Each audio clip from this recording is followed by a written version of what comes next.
Welcome to the Mind Body Business Show. The 3 keys to your success is just moments away. Here's your host, Brian Kelly. Hey, welcome to the Mind Body Business Show special edition, very special edition, because of our guest expert that you're going to meet in just moments from now. This man is amazing. I cannot wait to introduce you. Before I do that, real quickly, the Mind Body Business Show. What is that all about? Well, in my coming up on 54 years on this earth, I've gotten a lot of life experience, and I've learned from a lot of mentors, some incredible thought thinkers. That was a good word. Forward thinkers and amazing individuals that I have come across, and I've found that there's a pattern to success. It's continually repeating itself over and over and over. And the first is mind, and that's where the foundation of your entire life is set. And when I say mind, it's not just what you're thinking consciously, it's also what is happening subconsciously. And that's a topic that can take a couple of weeks, and I would love to address that at some other time. But we're talking about ways to reprogram your mind at a subconscious level that are scientifically proven. They work. It's using something called the science of success, primarily NLP, neuro-linguistic programming. And it's an amazing way to set the foundation for your life, to change the state, to change your life for the better instantly with processes that take less than 7 minutes a piece to get through. And they have lifelong, permanent, lasting change. I know I'm a product of the product, and now I am certified to do just that. Body, that is about taking care of your body. Nutrition, exercise. The thing is, if your mind and body, they're a team. And more importantly, the mind and body, they are your team. Now, if you have a team and one of the players on that team is not really pulling their weight and they're kind of falling back, well, what happens to the team as an entirety? Well, it starts to also reduce in its productivity, in its optimal level of peak performance. It's down.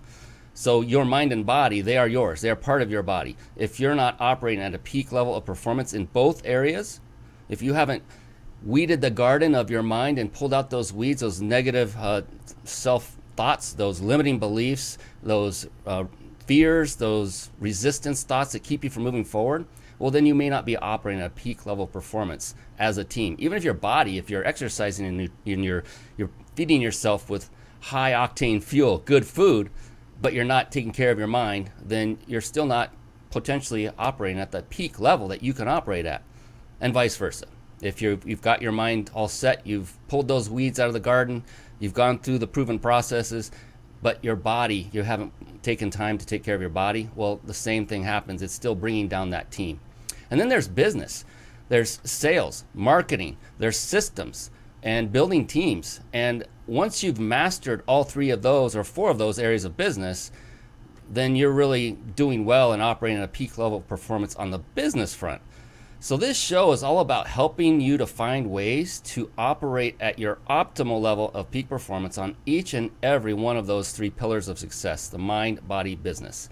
And tonight is no different. Tonight we are going to be looking into primarily the business side of things, because we have a resource that I've come across, a resource that I just cannot not share. It is amazing. It is phenomenal. It's a game changer for anyone that's in business, an entrepreneur, small business that could use some help. Well, this is the solution that I had been looking for and didn't know it existed for many, many years, and now it's here, and I can't wait to share it with you. Before we go into that, one of the other things that's really, really important I found through a mentor many years ago was he gave me this advice. He said, Brian, if people in general would just do this one thing, then they become insanely rich. Just this one thing. And I'm like, okay, tell me, I'm ready. So he turned around. He's in this large corner office. He's the CEO, multimillionaire of a supplement business. And he turned around, and there was this massive file cabinet, floor to ceiling, with 2 doors. He reached to the 2 doors. He looked back at me. He opened them up. And from floor to ceiling, shelf after shelf, there were these books. And he said, all everyone has to do is read, and they will become insanely rich. The books were on personal development, on business, anything that would help in the genre and the area of getting you farther, faster. And I just remember thinking in that moment, like, that can't be true. I mean, it can't be that simple. This doesn't even cost anything. I mean, a few bucks for a book, or you go to the library and get them for free. So I made a big mistake back then, and I just snubbed it. I did not partake. I did not start reading right away. Thankfully, years later, another mentor of mine not only said the same thing, but he showed by example. Every time I saw him, I worked with him on a weekly basis, shared the stage with him many times. This guy was always reading. He had headphones on, he's listening, or he's got a book open, or it's open on his computer. Always reading. And so finally, you know, the knock got a little louder, and I finally woke up and said, okay, I'm going to answer that door. I'm going to open it up and start reading voraciously. And so I did, and I began reading using something called Audible, which is an audio delivery system for books. Many of you have heard of it from Amazon. I just found I could absorb the information much better by listening versus holding a book open and reading, because I would tend to drift off and go to sleep if I did that. And so this amazing this platform came across that we can use to listen to books. And in listening to these books, Audible gives you the ability to actually set bookmarks as you're listening. So if you hear something, you're driving along, your hands aren't, you should be watching the road, which I do. I can just tap this one icon and instantly it stores a bookmark, because it's a place of interest that I want to come back to later. And so over the course of months and years, I've amassed a library of about 40 books. And what we're going to do now is shift over and just play a snippet of one of those bookmarks in a section I appropriately call bookmarks.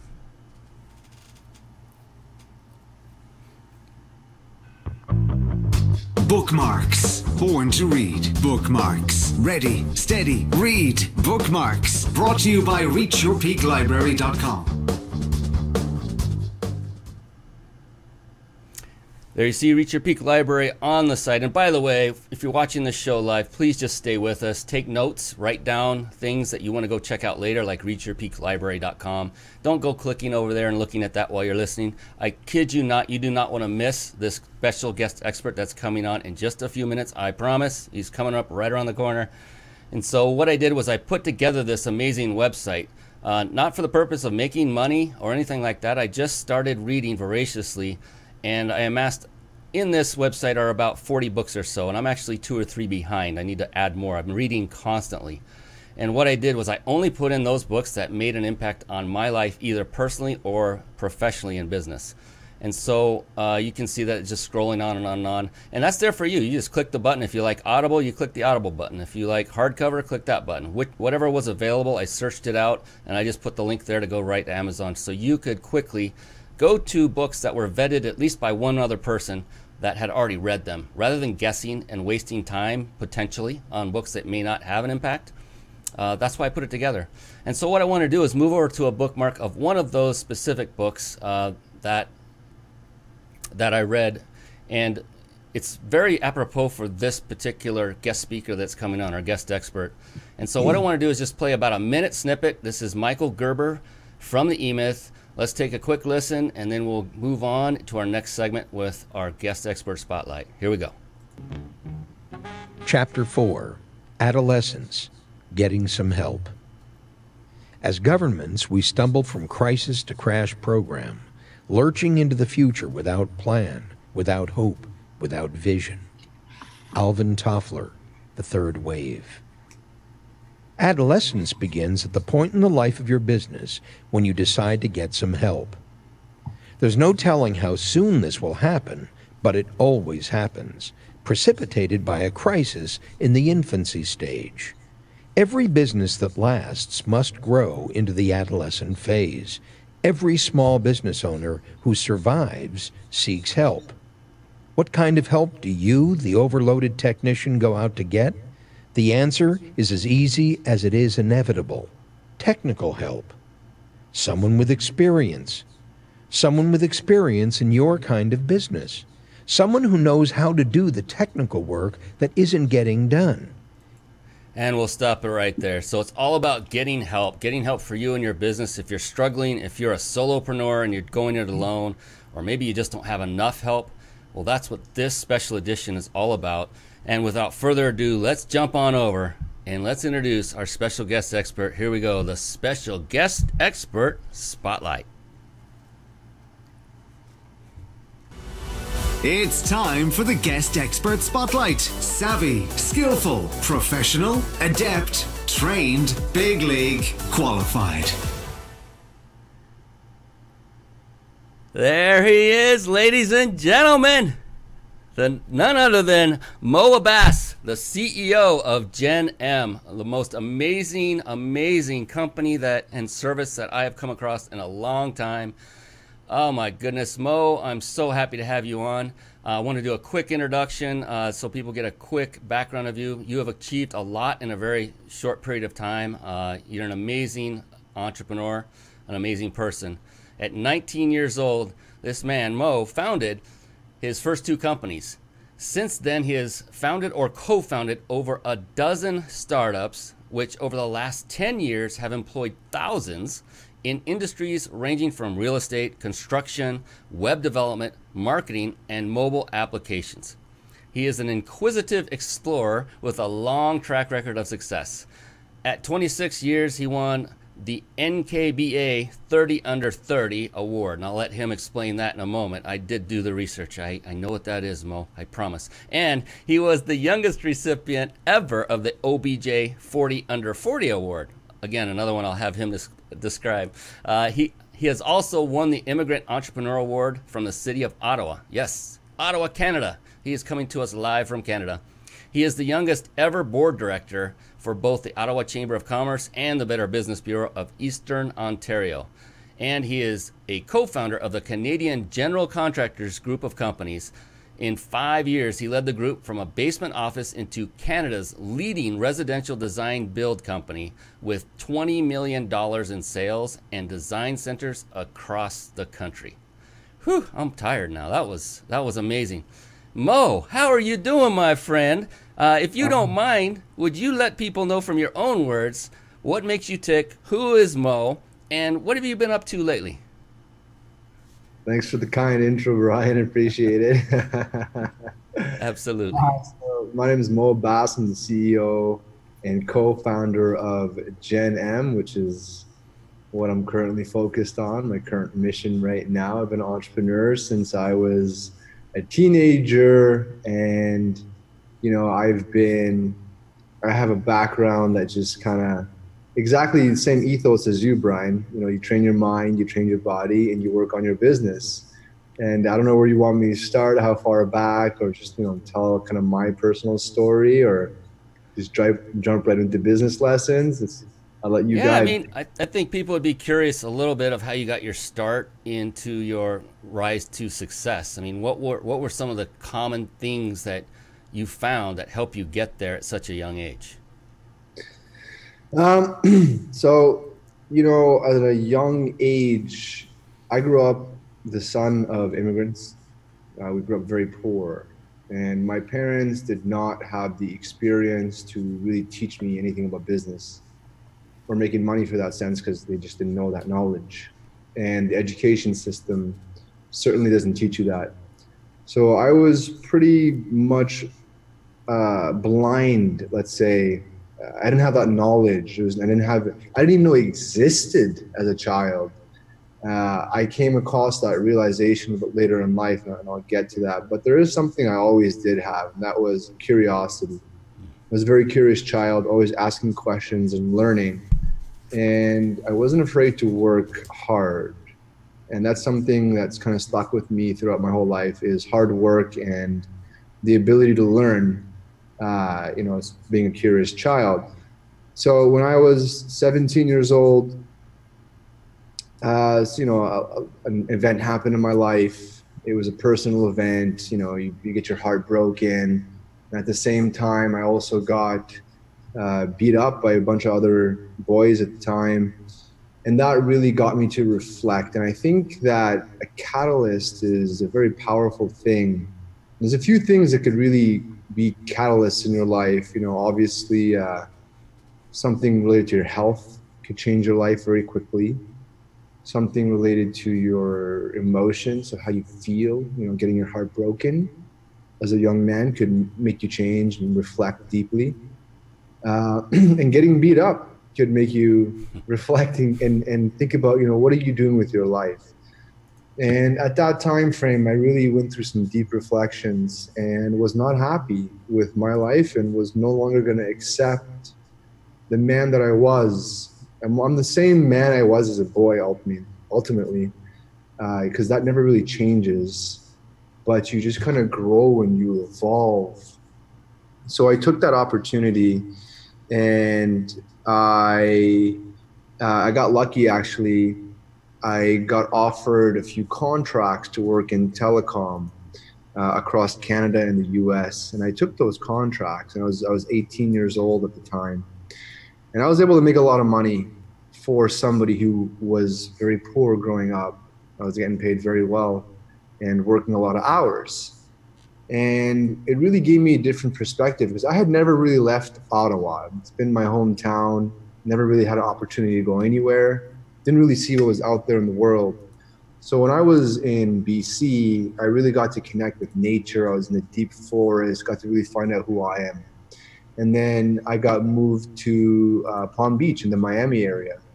And that really opened my eyes to wealth. I had never actually seen what significant wealth looks like. And here I am, 18 years old, knocking on doors of these massive homes with yachts in the backyard. And you'd have this old man come and answer the door, and with all the money in the world, but it wasn't any different than I was, really. And that made me think, what really makes somebody very successful different from somebody not so successful?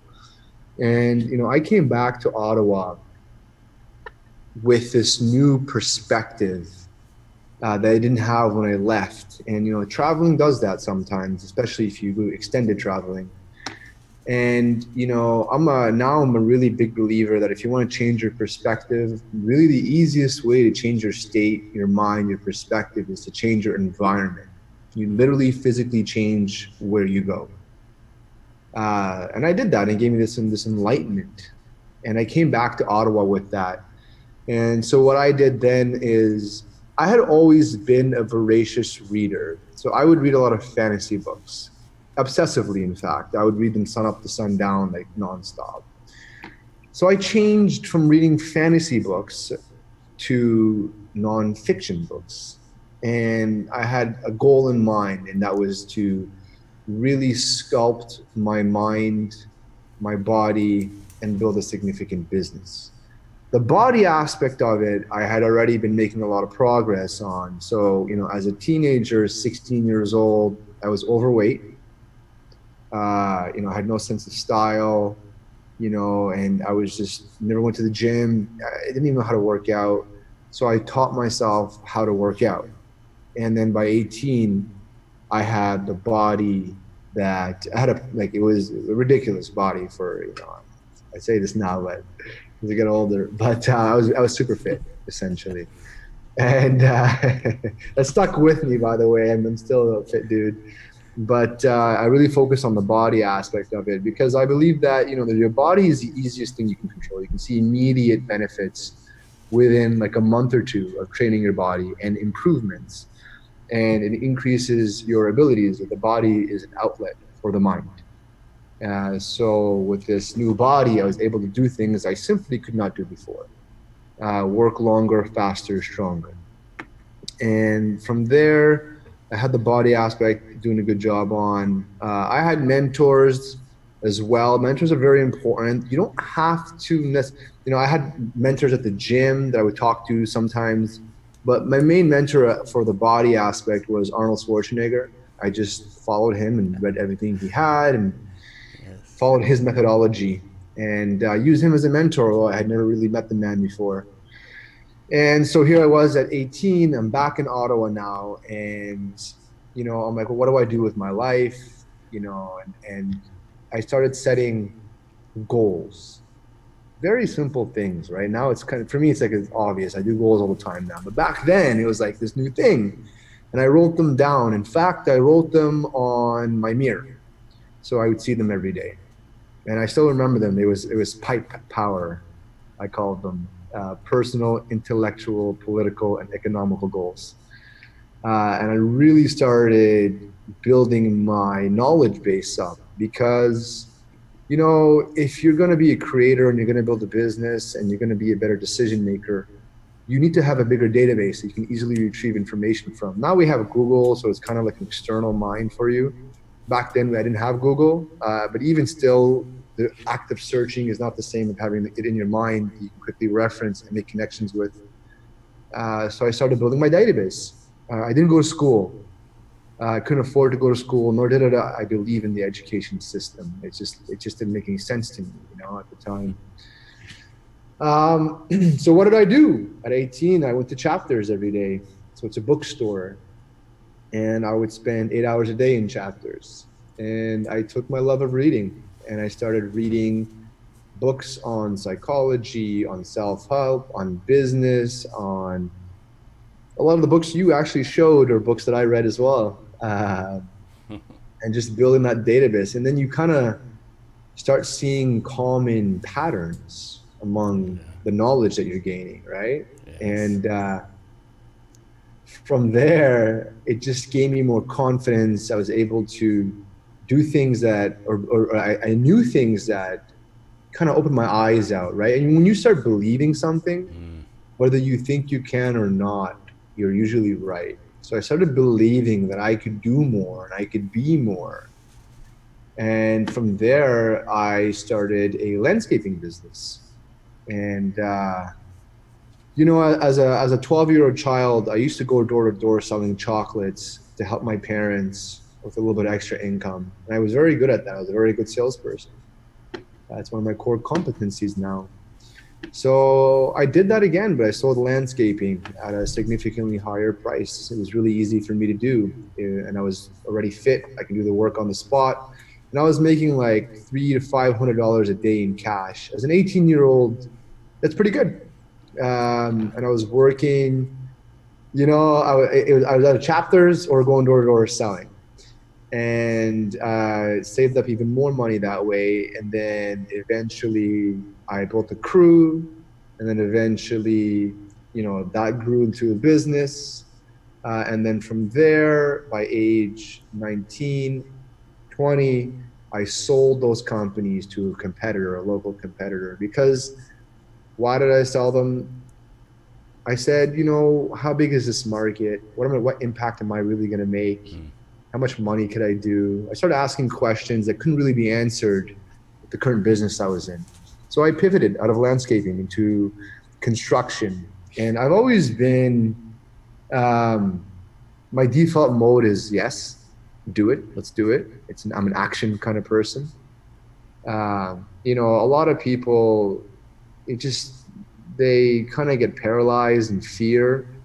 I just recommend to just do it. Nike had probably the best slogan ever invented. Yes. When they said, just do it. It's genius. That's what I did. I started a business. I just started hiring people and I defaulted to yes a lot of the times. And that opened up all these opportunities to me that before I just maybe fear or whatever it may have been, just kind of closed my mind to those opportunities. And one of them was, I had a buddy working at a gym. He's like, hey, Mo, they're looking to renovate this gym. Do you want to do this contract? I'm like, yeah, yeah, let's do it. I knew nothing about construction. I didn't even know what drywall was. I'm like, yeah, drywall, on the site meeting. How do you not know what drywall? So I took that contract on, and it was a brand new learning experience. Look, when you got to really optimize two things, your work ethic, but that can be capped. Like there's only a certain amount of work you could do, right? The other one is your ability to learn. And then when you learn, you don't really have a cap. Like you're just kind of unlimited what you can achieve. There's certain things you could do, methods and techniques to achieve more in a shorter time frame, which I can go through some of them with you. So I started, and that's always been my guiding principle. The first one's integrity, the second one's hard work, and the third one is learning. So I learned about construction, and it was very painful, very, very, very, very painful. Like I can't explain how difficult that was. I remember here I was, 19 years old in this basement of a gym, and it was like 2 a.m. I'm by myself. and I'm demolishing a cinder block wall, and like I'm inhaling this dust, and my hand's bleeding, and I'm just like exhausted. And it was just like, you know, what am I doing? Why am I even doing this thing? But I've never really been a quitter. That's not really who I am. You only fail when you quit. Otherwise, you're still in the game. A lot of people don't realize that. I don't know if you ever watched New England comeback when Tom Brady came back from what the entire football community would have said was an impossible comeback. He didn't quit. You know, now he's on my wall where I'm not even a football fan, but now I have Tom Brady on my wall because the man didn't quit and he won. Yeah. Which is a serious thing. Winning is not a joke. It's a serious thing. I'm a big competitor as well, which we can cover a little bit later on. So, you know, I'm in this, it's 2 a.m. I got through that day, and then, you know, I finished that contract. Oh, I mean, I didn't really finish it. I didn't get paid for the contract. I lost my shirt on that contract. I lost a lot of the money that I made, you know, doing the contract work and the landscaping companies. But I learned. I started learning a lot more about construction, and I started building a network. And I started, you know, from there, focusing on a better niche, which was residential design build. And then you just keep learning and learning and learning about this business. And I actually picked a model, competitor in the city of Ottawa, and I started modeling them. And that works really well, by the way. If you're starting a new business, you really should model somebody first. So Steve Jobs said this, and I'm pretty sure he stole it from Picasso.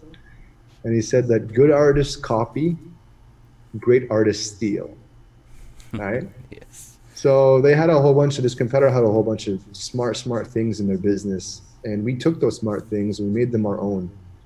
And, you know, here I was, you know, 19, 20 years old at the time, in this construction company, and I started finding what the holy grail is in any new business, and that's a product market fit, which I'll cover in a little more detail as well. So I was starting to focus on residential design build, and I was building a product, this construction service to serve the market of homeowners who are looking to renovate their homes. And as I refined that product and built the team, my business grew significantly. And there was a few things that I did that I really focused on. Sales and marketing were the two biggest differentiators for me because, you know, in the industry I was in, there was a lot of old tradesmen. You know, construction is an old industry. And I didn't know that much about construction. I couldn't compete with them on their core competencies. I just couldn't do it. But I knew sales a lot better than them. And I knew marketing a lot better than them. So that's what I did. I built a sales and marketing machine, and I hired experts to do the actual construction part. And, you know, at 20 years old, it was me at Starbucks at the time. You know, I did $1 million from Starbucks by myself. And then from there, I started hiring some of my friends, my childhood friends who all went to school. And now we're graduated and looking for jobs. And, you know, we started with this. We got a basement office, and then we took over the whole office. And then very quickly, we started expanding across the country to Ottawa, from Ottawa to Vancouver, to Toronto, to Calgary. And I was just sending my friends out to open up these offices. And it was kind of like a magical experience where, like, you know, you're building a significant business with your childhood friends and everyone's winning. I don't know if anyone's experienced that before. I'm experiencing that now with Gen M, and I have to go through the same trials and tribulations, similar anyway. In tech anyways, as I did in construction. So there is no easy way. That's what I'm figuring out. You know, there's no magic bullet. There's no, like, even if you have the knowledge and the experience, you can't get around hard work. It's just, I have people do it. That is amazing, and thank you. Man, I wanted to hear your life story earlier. We were talking right before we came on the air, and I so appreciate you sharing that with us. I'm always deeply curious. You talked about curiosity being a key core element. I mean, so I hope everyone is writing notes that's watching and listening. I'm actually hosting this show, and I just wrote all of these. So if you're not writing notes, start now. because he's dropping nuggets of wisdom and gold that, again, the patterns keep coming up over and over and over. And hard work. Hard work is always in there. Sales and marketing were the two of the biggest keys. Work ethic, talks about that again. That came up quite a bit.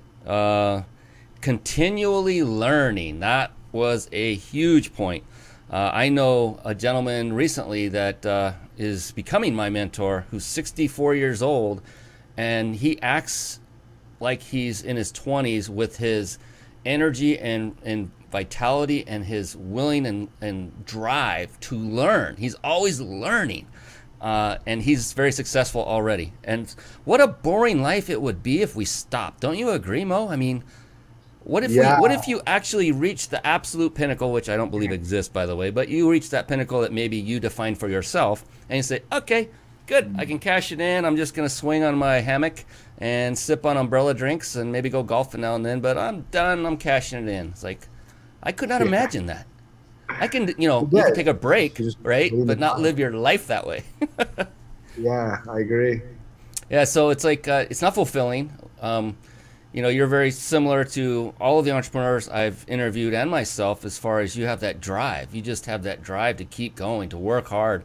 And I love how you're just flat out right there saying it takes work. There is no magic pill. Again, if there were a magic pill, again, to me, that would be boring. What fun is there with no challenge? You're competitive, like you said. So am I, man. I played sports my whole youth life, and I'm very competitive, man. I want to win. I want to win, baby, all the time, and that's fun. Competition is fun. The body is an outlet for the mind, man. Just nuggets and nuggets of wisdom with this, and the fact that you just 8 hours a day reading. So there's a common theme here. Every single one of the entrepreneurs I've had on this show, bar none, are avid, voracious readers. And even those that you might think are too busy to read, they somehow seem to find a way to do it, don't they? And one recommended resource is, if you don't use Audible, you can use it, and you can listen to it in your car when you're doing nothing other than probably listening to music. And you can get through a lot of books. Believe me, it's amazing how fast you can read through books. How quickly, but still retain the information by just listening. So it's like a millionaire mansion on wheels is what it is, what your car becomes, because you're getting the knowledge you need. I actually use Audible a lot. I used to read a lot of books. I used to read about a book every day or two. Now it's about every week or so. And I consume my books almost exclusively through Audible right now. Yeah. And you put on 1.5 speed, depending on the book. Yep. And there's a couple of things I've done more recently. Early on, just consume whatever you is somewhat relevant and build your database up. Now I'm very selective on what I read. It's things that will be applicable to my business now. Things that, then I actually try to practice things that are coming up in the book. So before, I just consume and have all this knowledge, and then maybe sometime in the future I'll use it. But now it's like a very specific type of knowledge or problem I'm trying to solve. And then I actually spend a lot of time finding the right resource to learn from, so the right book or author. And then I go through that book meticulously, and as I go through it, I implement the strategies within my business. One of them, for example, is Measure What Matters, is what I'm reading now, and I'm implementing OKRs from that. It's a little bit more, it's kind of on a high, it's probably not for everybody, but for my business, it's a little more relevant, for sure. Learning as well, there's so many, and one thing I've learned as well is there's a lot of methods and techniques you could use so you could get more leverage in your life and in your learning abilities. One of them is actually Audible, right? So I have it, as soon as I step in the car, it turns on. I don't have to play it, it just turns on. So I don't have to think of like, oh, I'm gonna listen to audio, it just turns on, right? There's a whole, again, methodology about creating habits. Mm-hmm. This is something people don't pay attention to, and I actually pay a lot of attention to this. Whenever I want to learn something new or acquire a new skill, specifically if I want to acquire a new skill, actually, incorporate an improvement, a level up in my life, you have to consciously think about your life and but where and how you could implement the training and the learning for that new skill. I'll give you an example. I wanted to learn piano. Okay, I like piano. So what did? I found a really great app that teaches you piano. Okay, great. So I have an app that teaches me piano. When am I going to practice piano? So people they don't get to that level, right? They're like, oh, I want to learn piano. I'll get a music teacher, and it's like, okay, or get an app, and then I'll practice, piano. But I had to actually look at my schedule, and for a long time, and I thought about when would I be able to carve. First, how much time do I need to learn piano? I need about 30 minutes a day. Okay, great. Where am I going to carve 30 minutes?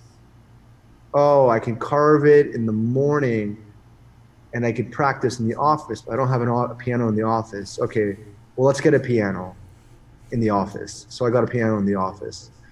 So now I come into the office, and I have other actually things that I'm trying to learn and build into my habits as well. And I come in the office and look, there's the piano right in front of me, and it's 8:30 when I structured my schedule to be here half an hour early. Well, guess what I'm doing? What am I going to do? I'm going to go practice the piano at that point. And I do that for 30 minutes, Monday to Friday. And now I can play reasonably well the piano.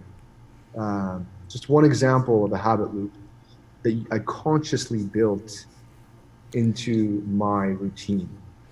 Yeah, and we talk about a similar topic. It's the exact same thing. It's one of discipline. And scheduling things into your life is part of that. But another word that comes into mind is prioritization. It's like, how important is it to you, whatever that task may be? For you, it's playing the piano. Well, it's so important to you that's the first thing you're going to tackle in the morning, get it done. Not so the first thing. Well, close. Well, once you get in the office, you see the piano, that it's there. But it's early in the morning to where you're not waiting till the last minute and then, oh, I can do it or not.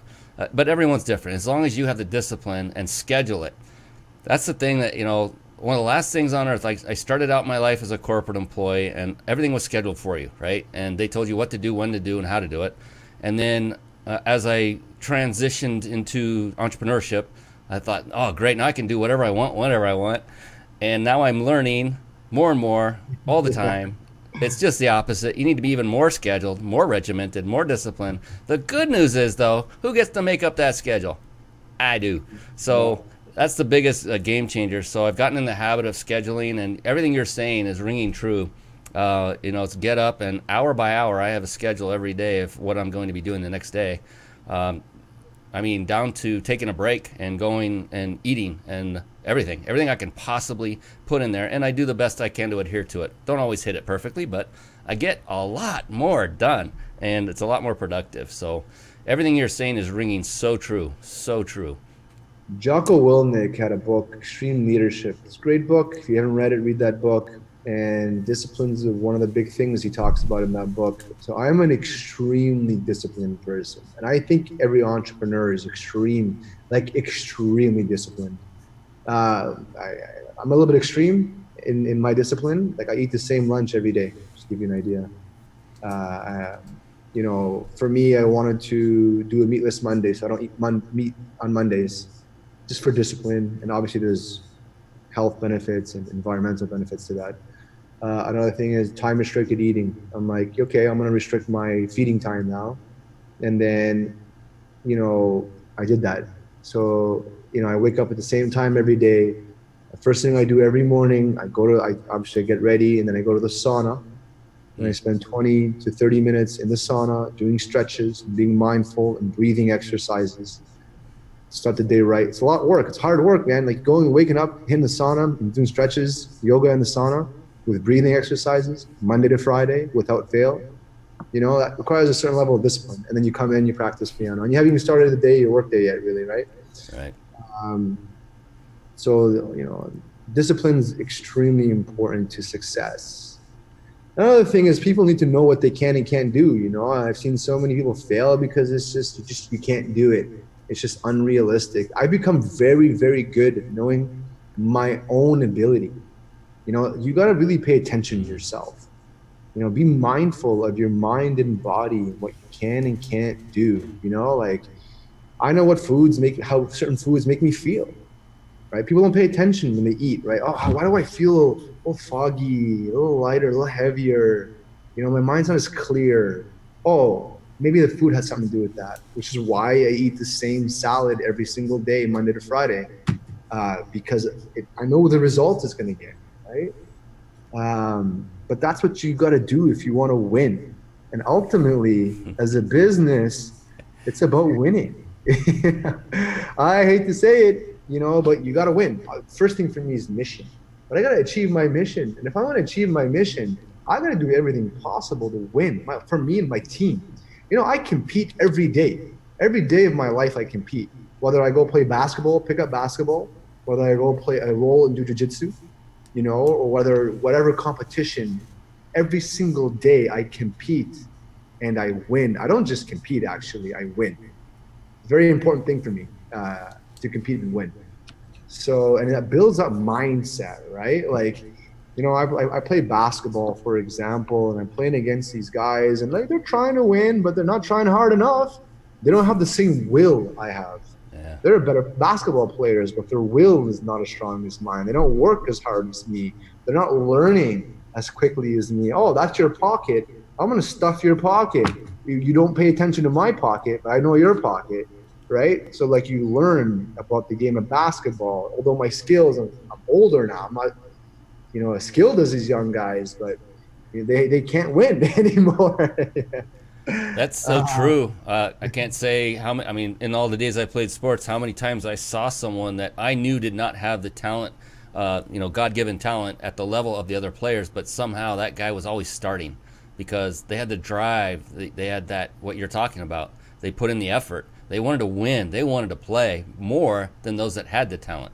They wanted it bad. And that's what it's about. You got to want it. You got to want it bad. And ultimately, you're competing in business, right? I have competitors, you know, and in my business, it could be a monopoly, right? Gen M could be a monopoly. We're doing a significant thing. And in my other businesses, we had competitors, right? So what am I going to do? I can only do two things. I can outwork them, okay? And there's a cap on that, or I can out-learn them. I can out-position. In jiu-jitsu, it's called position before submission. So you really want to put yourself in the right position. And Robbins has state, story, strategy, which you're probably familiar with. So I'm really big on my state of mind. Every day I condition my state of mind. And I tell myself the story that I am this incredible God-gifted entrepreneur, that I have this indomitable will, that no one shall stand against me, will prosper.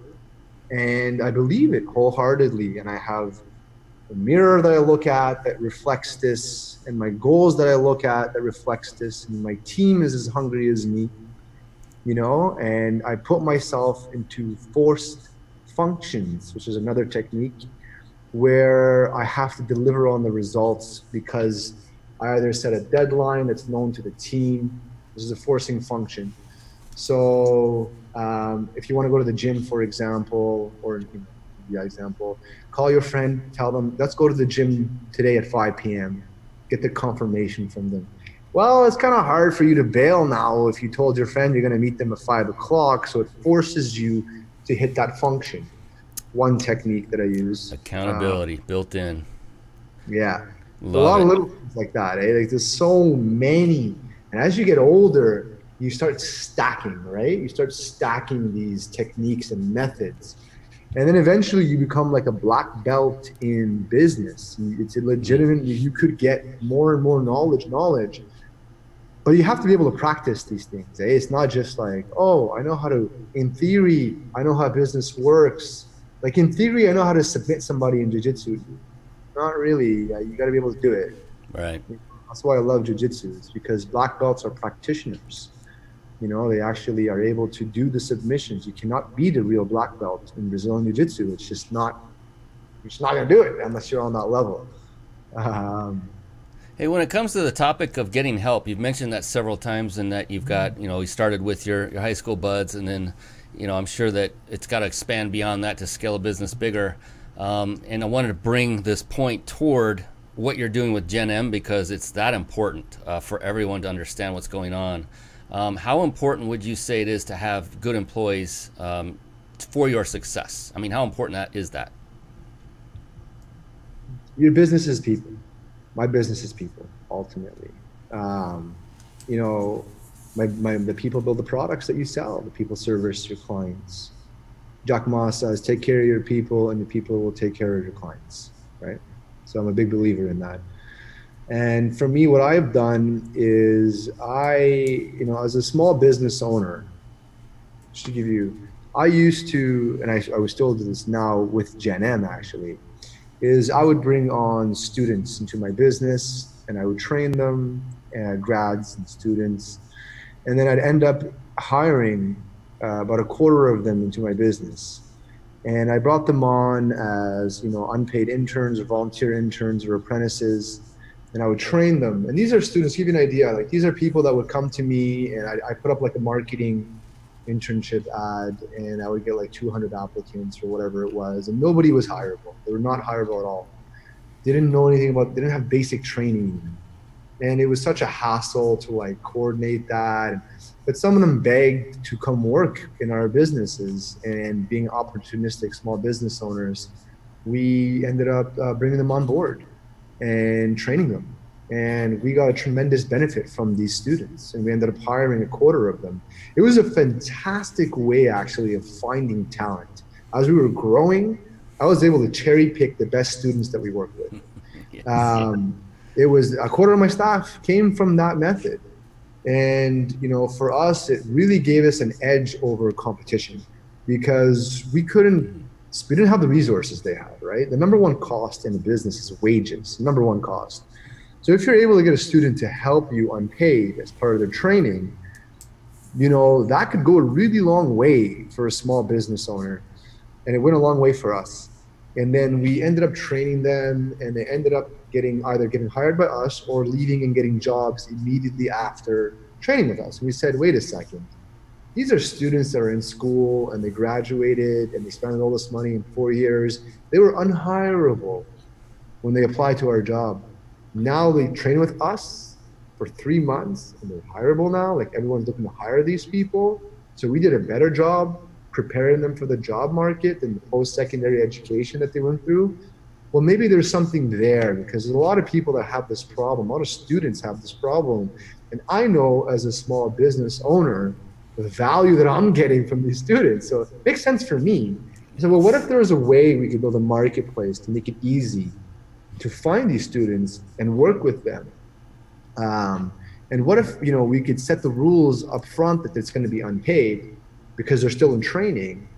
And, and I'm going to give them the more structured training and feedback and guidance on the work they're doing. And it'll be related to their vocation.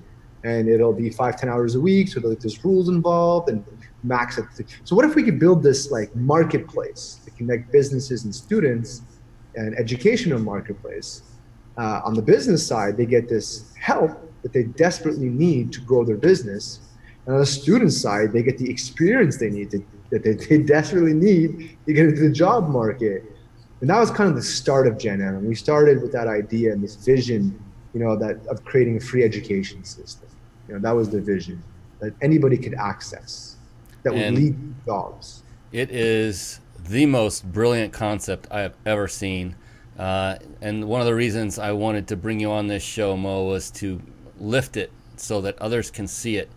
This needs to be shouted from the rooftops to help not only business owners like myself, which it is helping. By the way, I do have an apprentice through Gen M, and I have a second one coming on in a week or so as the date of this show. And it's been a godsend. I cannot tell you. And I've told you this personally, Mo, that, back I was considering going overseas to get a VA. I had connections to do that. And there were a couple things keeping me from pulling the trigger. And they weren't horrible things, but they were just a couple of things that were just, making me resist that path. And one was, while they may speak our language, and they speak it very well, there are still minor language differences. There are still translation problems on occasion. And the big one, though, for me was the time zone difference. And I'm specifically talking about the Philippines. Many wonderful people there work very, very hard.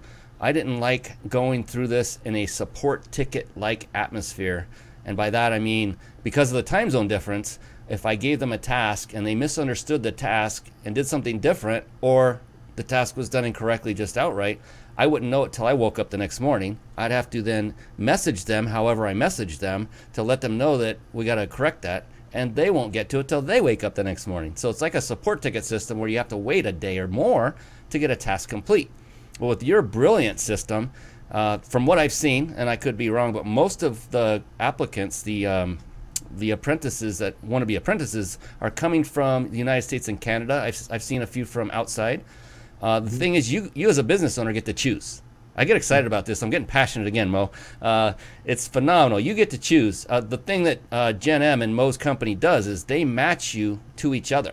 And so when you enter your profile as a business owner, they are then taking that and matching it, kind of like a search engine. I call it like a matchmaking service for business owners and students. It's really that way.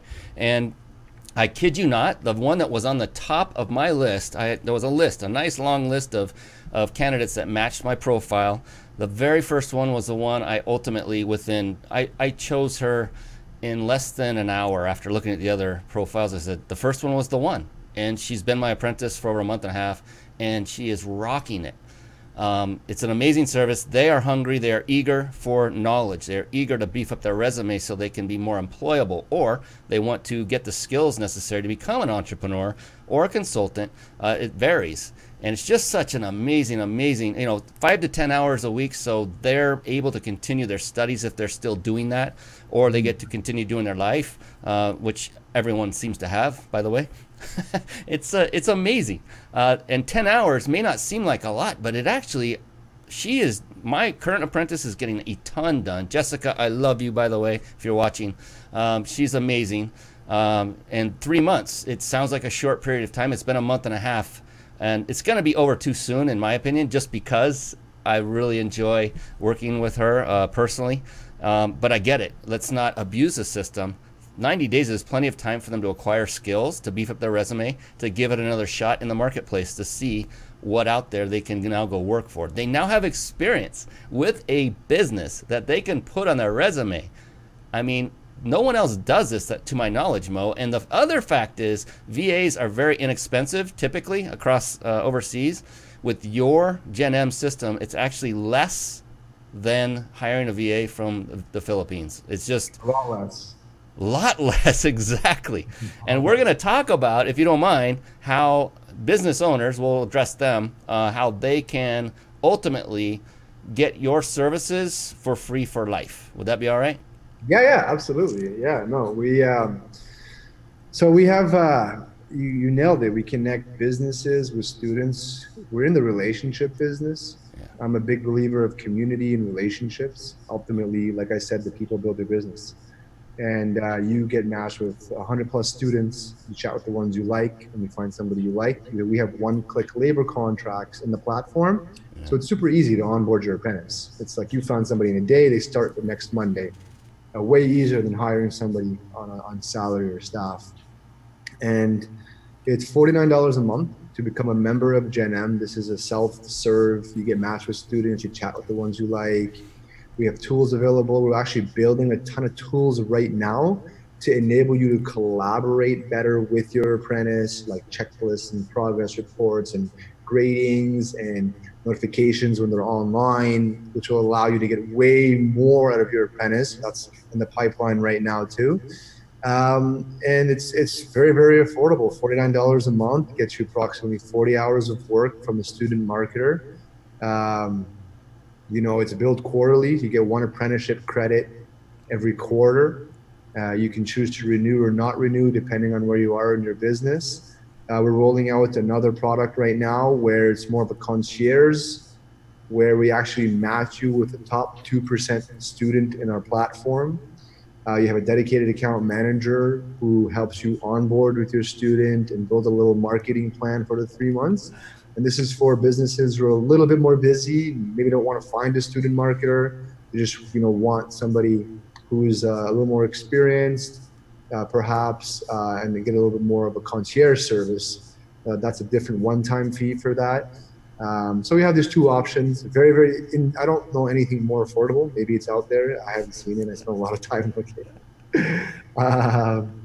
Well, so we're super pumped. Yeah. It's one thing to be affordable in its own right, but also to give the amount of value that I am getting for that affordability is just, you guys are way over delivering in my humble opinion. Please don't change that. It's phenomenal. Yeah, you get these eager people that they're hungry. You know, we've been talking about that this entire show is you got to want it. You got to be hungry. Well, that's what you're getting. And the risk level on my end is next to zero. I mean, $49. Come on. For 3 months, it's divide that by 4 for a full-time employee if you get 10 hours per week.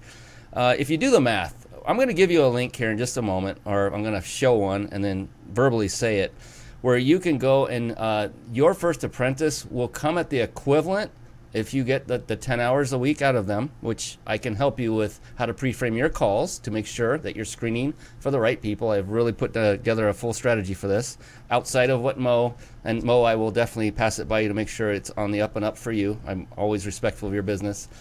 But the equivalent hourly rate comes to $1 an hour when you use the link I'm about to give you. $1 an hour for someone who already has a specific skill set. They just need additional training, and some just want to go off and do it themselves. They just want the direction, and so all you have to do as a business owner is talk to them once a week for 30 minutes. And I said, I was talking to Jessica. I said, Jessica, if you don't mind, I'm going to up that to at least an hour, because besides just giving you feedback on the tasks, I want to help mentor you, train you, and coach you in any way that comes up. Would you be okay with that? She said, absolutely. And it's really worked out wonderfully that way. We never finish under an hour. It's always an hour 10, hour 15. I just love helping people, and I'm getting what I need. I get the help. She's getting the experience, and she's getting coaching and mentoring, which I threw in as an added bonus. But please, all of you business owners, teach, coach, and mentor these young, eager, wonderful people, because they're the future of our world, right? They're the future, and they're getting what a jump start because of Mo and Jen M that they are getting that they would not have had. Not us, man. It's you, man. You're a gentleman with scholar, and it's businesses like you that enable all this to really work. Yeah, I think you developed that culture that attracted that, honestly, because I mean, immediately things were popping off in my head when I first learned of Gen M. I couldn't dig deep enough into the website. I wanted more. What else? This is amazing. No way, this can't be true. And every single person, I have lots of contacts, entrepreneur contacts. Every one of them says, I just fell out of my chair. When I get through explaining it to them, they go, are you kidding? Is this real? I said, yeah, it's actually real. I'm using it. I'm a product of the product, and it's phenomenal. So I do want to ask you one more question. We're coming up to the end of our show. My gosh, I can't believe it already. And Mo, I want to give you one more question, and it's one that I've asked every entrepreneur that's come across on this show to date. And so far, I imagine it will at some point come true, but so far, there's not been the same answer twice. And so you are not pressured or feeling like nervous or anything about it. There is no wrong answer. There is not. The only right answer is your answer. And I can't wait to ask you that. But before we do that, I want to give the folks watching and listening the means for providing, for accessing this incredible service. And so for those of you watching, it's on your screen now.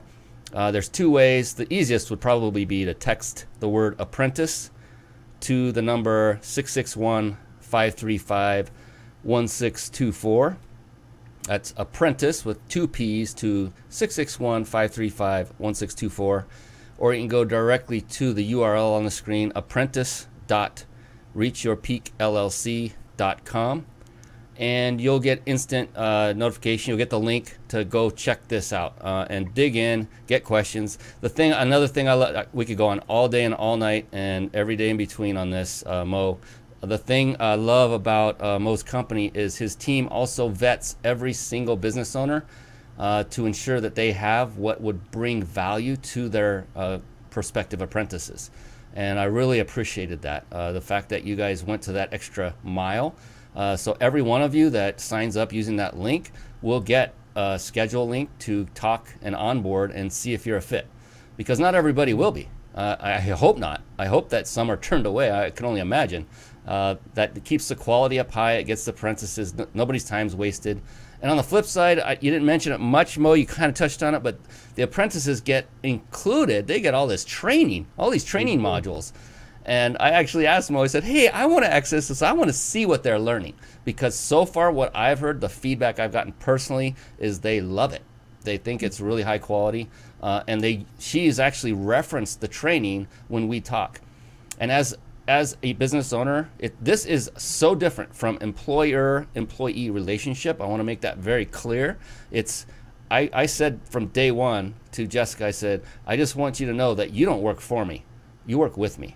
We are together. We're a team. I'm going to help you. You're going to help me. I'm not this, taskmaster with a whip saying you shall do this or else. No, in fact, I actually ask her every time, every task that comes up, and I'll share this on my exclusive webinar for those that sign up, that her tasks are they're not based on just being tasks. In other words, I have things I need to get done, but they might not be what she is interested in advancing in, if that makes sense. So if I have a task that's marketing based, but she says, I really would rather do something along this line. Okay, cool. I don't say, I want you to do this task. You have to do this task. I'm your employer. It's not that way for me. It's like, give her value, give them value, give him value if it's a male apprentice, and say, look, this is my idea. This is how I think it could help you going forward. If it's a fit, great. If you want to run with it, great. Let's do that. Let's schedule it out and let's make that happen. If not, that's perfectly fine too. I'm flexible. And so I just wanted to impart those. I'm sorry, I'm going way too long there, Mo, but I got passionate again, just like we did when we talked last time. I appreciate what you're doing. Do you have anything you wanted to add to that real quick? Yeah, like you said, we chat with every business. It's a quick 5-minute phone call. You can book it directly from the website or actually just text apprentice to the number you just shared, and to see if it's a fit for your business. If it is, there's no better value out there. It's a fantastic experience.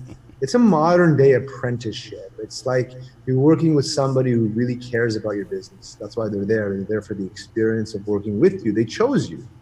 They actually have a lot of inbounds. Students get a lot of inbounds from businesses on the platform. And if they pick you, it's because they want to work with you and they believe in what you're doing. And they want to learn from you. And they're hungry students. They're younger, they're looking for that experience. And you can change somebody's life while getting a ton of value. And that's the beautiful part about it. Yes. We have a referral system as well, where if you refer somebody, you get a $25 credit on your account. And if you refer 3 people, you get a free apprentice. You get a free credit for an apprentice. And if you refer 9 people, you get lifetime free access to Genem. So you can get help with your business forever without paying anything ever, including when we roll out some more significant features in the future. So this is my mic, and I'm going to do a mic drop.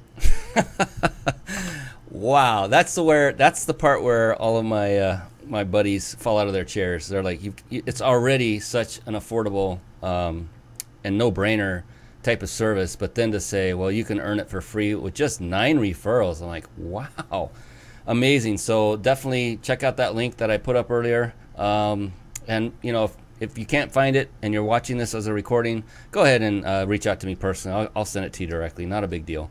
So I wanted to end this show with that big question, Mo. There's always a drum roll before this. And I know your answer is going to be just as powerful and impactful as everyone else's because it's yours. It's solely only about you, and that makes it the right answer, no matter what. And so what I wanted to end the show with for this last question was, Mo Abbas, how do you personally define success? Competing and winning. And straight and to the point, competing and winning. All right. I thought about that for a long time in the past. And like, for example, if sports is an obvious one, right? How do you succeed in sports? Well, you got to compete. You got to win. But this isn't always against an external force. It could be within yourself, right? How do you succeed in the gym, right? So you compete with yourself. My last, the best that Mo Abbas did was on August 3rd. And it was like, 10 reps for 50 pounds or whatever. today I'm going to beat that best. I'm going to compete with that Mo Abbas, and I'm going to beat that Mo Abbas, right?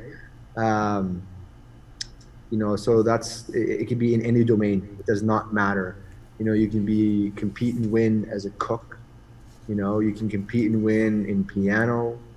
Every day I have my app gives me a score, so I'm trying to get 3 stars. You know, it's not easy. Jiu-jitsu, compete and win. Business, compete and win. You know, obviously there's a graceful way to compete, and I don't mean like just, you know, compete like for me it's a competition is almost like a sacred thing. I take it very serious. It's a very honorable thing. You can be very gracious in how you compete. But ultimately, you know, you are successful, in my opinion. And, you know, again, I can compete with other guys on salary, how much money I make, they make, and that's like status or whatever, or, you know, whatever it may be. But it's also specific to domains. So if you can compete in multiple domains and win, you have a higher general success level. You can compete, you know, in how much money you make and how fit you are, and, you know, how disciplined you are, which actually drives a lot of other things. So that's how you become successful. You need to compete as an entrepreneur. I can't stress this enough. You will not win if you don't consciously go out there with the mentality of winning. That sounded like an excellent book title by Mo Abbas, coming up soon at Barnes & Noble, Chapters, and Amazon. Look for it. Just like everyone before, there was another difference. There's one thing you did not say, and neither did any of the previous ones. At least it wasn't your primary reason, which was, you know, how do you define success? Some that are less, I would say, mature in their walk with entrepreneurship might say something completely different, and that would be, you know, to basically make enough money for freedom. It would be money centric, in other words. And yours couldn't be farther. It was competing and winning. And, you know, making more money than someone else might be an element of competition, but it's not the core reason behind what you define as success. And that's what I love about that, is every single entrepreneur is the same exact way. Competing and winning, and for the purpose of what? For the purpose of serving people, for making a difference in lives. Like I got to achieve my mission in Gen M. We got to create this free education system, right? Which means we got to win, which means like we got to beat the traditional education system. I got to compete against them and their overpriced hustles, you know, and that drives towards my overarching, you know, life goals of, you know, creating a legacy, let's say. And just a final thought I wanted to share was, you know, Mo, you and I talked about a week ago for an hour or so, and one of the things that leaped off of the screen, because it was a Zoom call, was your integrity and the fact you had that mentality of, we're going to win, but we're not going to win for Mo. We're going to win for everybody involved. We're going to win for the business owners. We're going to win for the apprentices. And that was so evident and so it was just unscripted. It was raw. It was you. And that's what I appreciate about you. That's what I appreciate about Gen M, because you are a co-founder and leader, a CEO of Gen M. So, you know, that mission, that mentality flows down, thankfully, because that's your mission, your mentality. And so I wanted to end by saying thank you for putting this together. From my vantage point, and also I want to thank you on behalf of those apprentices, because I know Jessica, for one, is really happy that this came in front of her, that this was an opportunity for her to start expanding her knowledge base, her experience base, and help her to succeed in life faster than going the traditional methods. So thank you, Mo Abbas. You are an amazing man. Thank you, Ryan. Good to chat with you and the community. And looking forward to big things in the future. Me too, my friend. Me too. All right. With that, we will say good night. This has been a special edition of the Mind Body Business Show. I'm Brian Kelly. That is Mo Abbas. And we will see you again next time. Blessings to all. Thank you for watching and listening. This has been the Mind Body Business Show with Brian Kelly.